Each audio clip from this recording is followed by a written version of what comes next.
There is a woman out there right now, sitting alone, feeling like something is wrong with her. She watches others laugh, connect, belong, and she wonders, why not me? Let me tell you something. Being alone does not mean you are broken. It does not mean you are unworthy. It means you are on a path that most people never dare to walk. Loneliness is often misunderstood. People associate it with failure, as if being alone means you are lacking something or that you've done something wrong. But the truth is, loneliness is not a sign of failure. It is a part of life that every person experiences at some point, no matter how successful, wealthy, or popular they are. Some of the greatest minds in history have gone through long periods of loneliness, not because they were incapable of making friends, but because they were on a path that required them to stand alone. Growth, self-discovery, and true independence are often born in moments of solitude. It is in these moments that we learn to listen to ourselves, to understand our deepest fears and desires, and to cultivate a strength that is not dependent on anyone else. We live in a world that glorifies social circles, constant interaction, and validation from others. Social media has amplified this idea, making it seem as if everyone else has a thriving social life while you are left out. But what isn't shown are the moments when those same people feel disconnected, misunderstood, or out of place. Because loneliness is not about the absence of people, it's about the absence of connection. And connection is not something that can be forced. It happens when the right people align with your energy, values, and purpose. Until that happens, there is nothing wrong with being on your own. Loneliness is a season, not a permanent state. It is a space where transformation can happen, where old patterns can be broken, and where clarity can emerge. When you are alone, you have the chance to examine your life without distraction. You can ask yourself, who am I without the influence of others? What do I truly want? What kind of people do I actually need in my life? There are many people who fear loneliness so much that they fill their lives with shallow relationships just to avoid the discomfort of solitude. But what is worse, being alone for a while, or feeling alone while surrounded by the wrong people? Real failure is betraying yourself just to fit in, to be accepted, to avoid silence. But there is power in learning to stand on your own. When you do, you become someone who chooses relationships from a place of strength, not fear. Being alone gives you the opportunity to focus on what truly matters. It is a time to build skills, to chase passions, to invest in personal growth. Some of the most powerful people in the world spent years feeling alone before they found their place. The difference? They used that time wisely. Instead of seeing loneliness as a punishment, they saw it as preparation. You are not failing because you don't have a large group of friends. You are not behind because you don't have weekend plans. You are in a chapter of your story that is shaping you, strengthening you, and teaching you things that only solitude can teach. And when the time is right, the right people will come. Not because you needed them to feel complete, but because you became whole on your own. In a world obsessed with numbers, it's easy to believe that more is always better. More friends, more followers, more connections. Society has conditioned us to measure our worth by how many people surround us, but the truth is, relationships should never be about numbers. One genuine connection is far more valuable than 100 superficial ones. Many people chase popularity, believing that having a large social circle will bring happiness and security. But have you ever noticed how some of the loneliest people are the ones who are always surrounded by others? They laugh in a crowd, but the moment they are alone, they feel empty. That's because quantity does not equal depth. 1,000 acquaintances will never replace one person who truly understands and supports you. Friendship is not about having a long list of contacts. It's about having the right people in your life, the ones who encourage you when you doubt yourself, who challenge you to be better, who stand by you when life gets difficult. Real friends are not just present in good times, they are there when things fall apart. And those kinds of relationships are rare.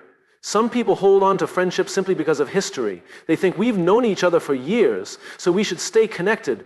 But longevity does not determine the quality of a relationship. A person you've known for a decade may not be as loyal or supportive as someone you met 6 months ago. Time does not create connection. Values, trust, and mutual respect do. When you prioritize quality over quantity, you give yourself permission to let go of relationships that no longer serve you. You stop feeling the need to force connections with people who drain your energy. You recognize that not everyone is meant to walk with you forever, and that's okay. Some people come into your life to teach you a lesson, and once that lesson is learned, their role in your story is complete. It takes courage to choose depth over breadth. It means embracing solitude rather than settling for shallow companionship. It means understanding that being selective with your relationships is not arrogance, it's self-respect. You deserve to be surrounded by people who genuinely care about you, not just those who enjoy your presence when it's convenient for them. The quality of your relationships directly impacts your well-being. Studies have shown that deep, meaningful connections contribute to happiness, lower stress levels, and even longer life expectancy. It is not about how many people you can call when you need help, but about knowing that at least one person will show up no matter what. There is freedom in releasing the pressure to be liked by everyone. When you stop chasing numbers and start focusing on the people who truly matter, your relationships become more fulfilling. You start attracting individuals who align with your values, who respect your boundaries, and who see you for who you truly are. And in the end, that is worth more than any number of casual acquaintances. Solitude is often misunderstood. People see it as isolation, as something to be avoided. But solitude is not the same as loneliness. It is a space for transformation, a place where you can hear yourself think, reflect, and grow without the distractions of the world. Some of the most successful, fulfilled, and self-aware people in history have used solitude as a tool to sharpen their minds, strengthen their character, and build a deeper understanding of themselves. When you are alone, you are free from the noise of other people's opinions, expectations, and influences. In a world that constantly demands your attention, solitude gives you the rare opportunity to focus on your own voice. It allows you to ask yourself important questions. Who am I when no one is watching? What do I truly want? What am I capable of achieving? These questions can only be answered when you take the time to be with yourself, away from the distractions of social validation. Personal growth happens in silence.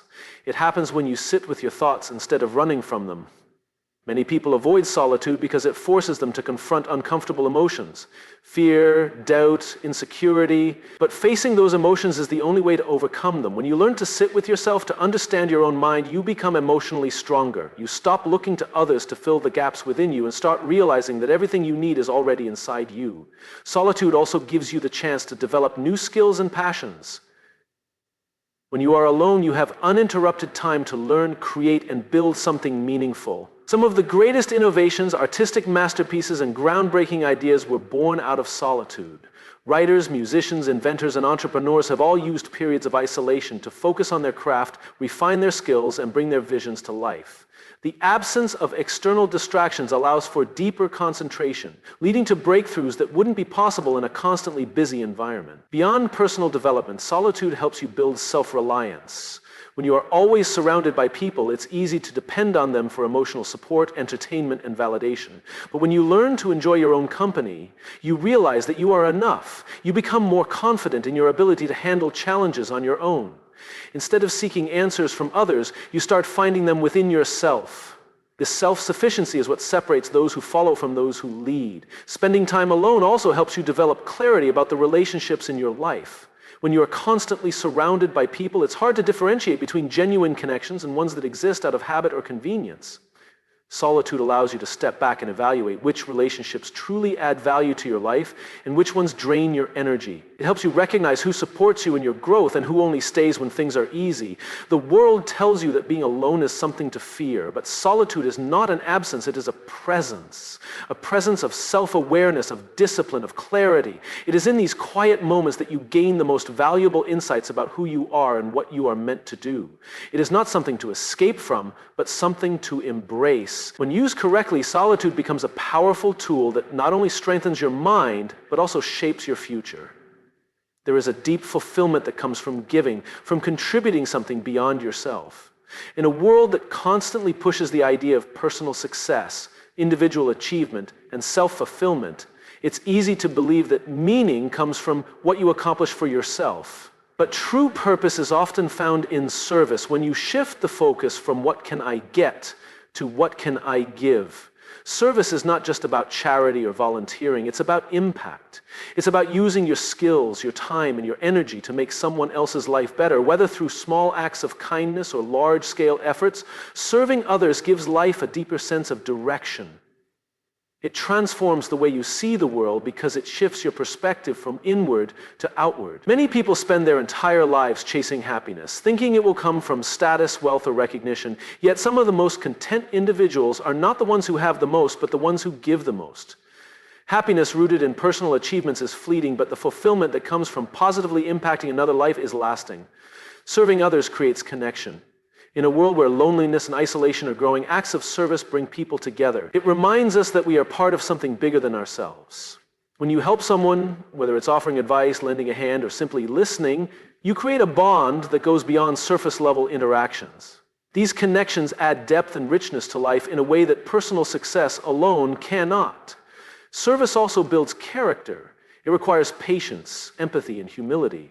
It forces you to step outside your comfort zone and see life through a different lens. It teaches resilience because not every act of service is met with gratitude and not every effort results in immediate change, but the act itself is what shapes you.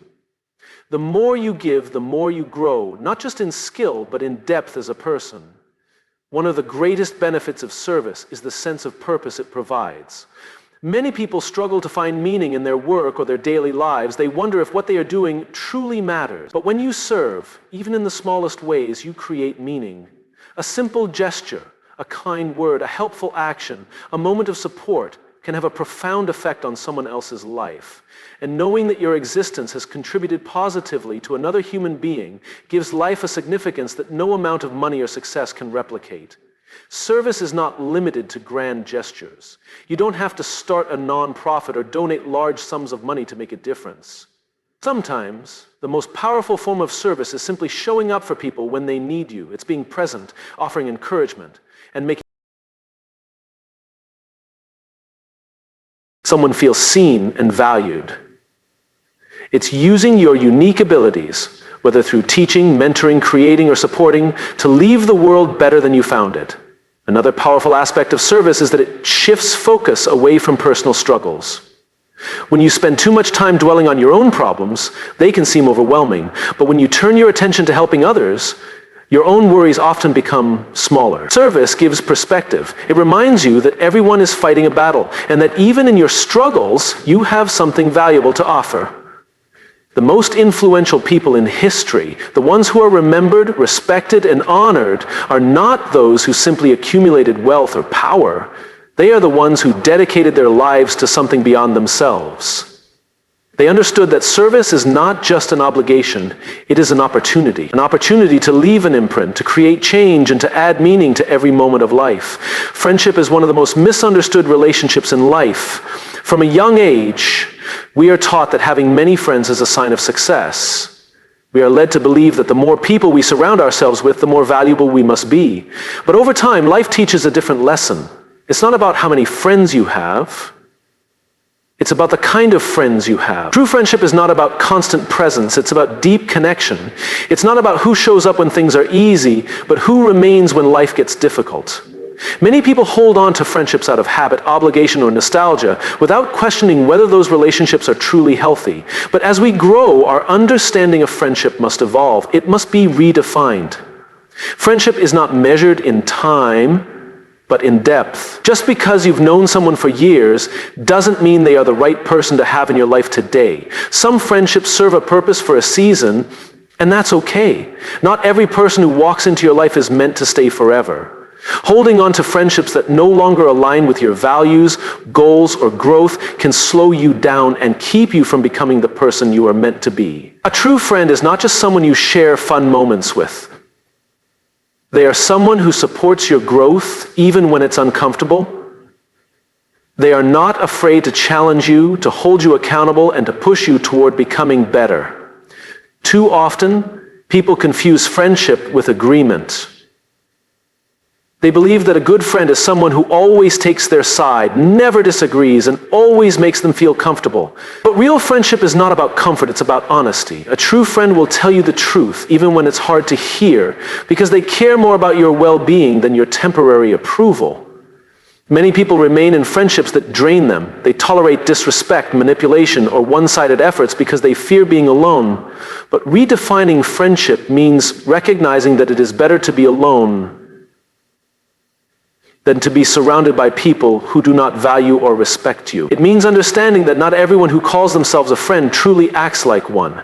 A real friendship is built on mutual respect, trust, and effort. Both people investing equally, rather than one person constantly giving while the other takes. Friendship is also not about frequency. Some of the strongest friendships are not defined by daily conversations or constant interactions, but by the depth of understanding between two people. There are friendships where months or even years can pass without speaking, yet the bond remains unbreakable. On the other hand, there are friendships where people talk every day but fail to truly connect.